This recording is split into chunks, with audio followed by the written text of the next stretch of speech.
প্রাচীন বাংলার এক ছোট্ট গ্রাম, যেখানে ধনসম্পদের অভাব, দুঃখ আর কষ্ট ভরপুর। সবাই লক্ষ্মীদেবীর পূজা করলেও এক পরিবার বিশেষভাবে ভক্তির সঙ্গে পূজা করে।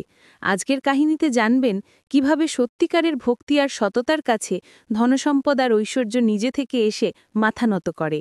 এই গল্পটি শুধু পূজা পার্বণের কাহিনী নয়, এটি জীবনেরও শিক্ষা। অনেক বছর আগে বাংলার এক ছোট্ট গ্রামে থাকতেন এক সৎ কৃষক, হরিদাস। তিনি গরিব ছিলেন, কিন্তু মন ছিল ভক্তিতে ভরা। তার স্ত্রী পদ্মাও ছিলেন শান্ত, ভক্তিমতী আর স্নেহশীলা।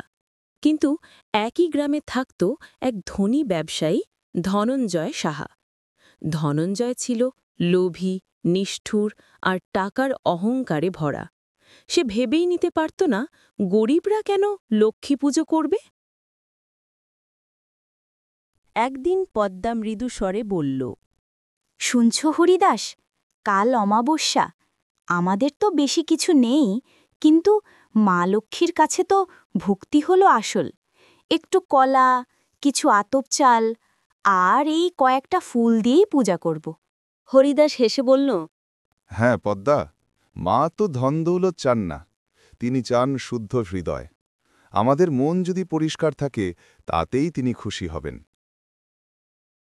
পরের দিন সন্ধ্যায় মাটির প্রদীপে আলো জ্বলল। গরিব ঘরটিতে ভরে উঠল দেবী ভক্তির সুবাস। পূজা চলার সময় হঠাৎ তাদের ঘর আলোকিত হয়ে উঠল। পূজার থালার মধ্যে ফুটে উঠল এক সোনালি পদ্ম ফুল। হরিদাস আর পদ্মা বিস্ময়ে স্তব্ধ হয়ে গেলেন। পদ্মা কাপা গলায় বললেন, এ কি সত্যি? মা নিজে আমাদের কৃপা করলেন?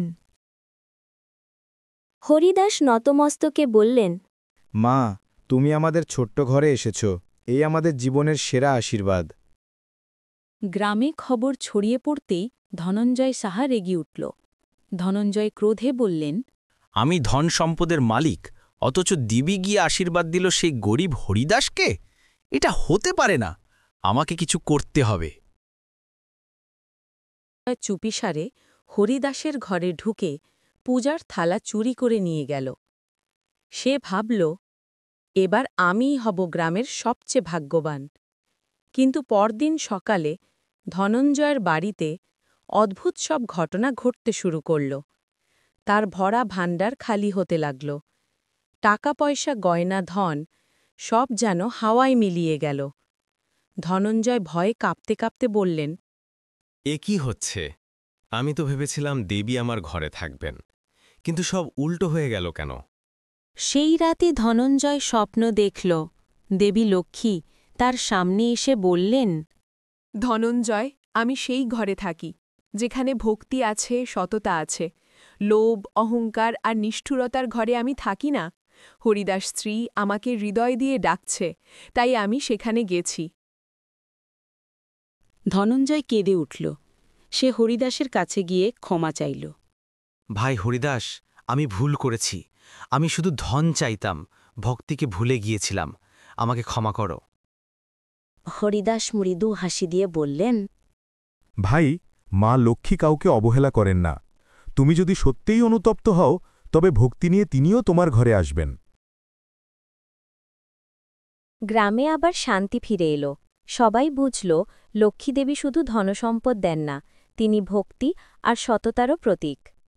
বন্ধুরা, এই কাহিনী আমাদের শেখায়, ধন সম্পদ, গয়না বা টাকার গর্ব নয়।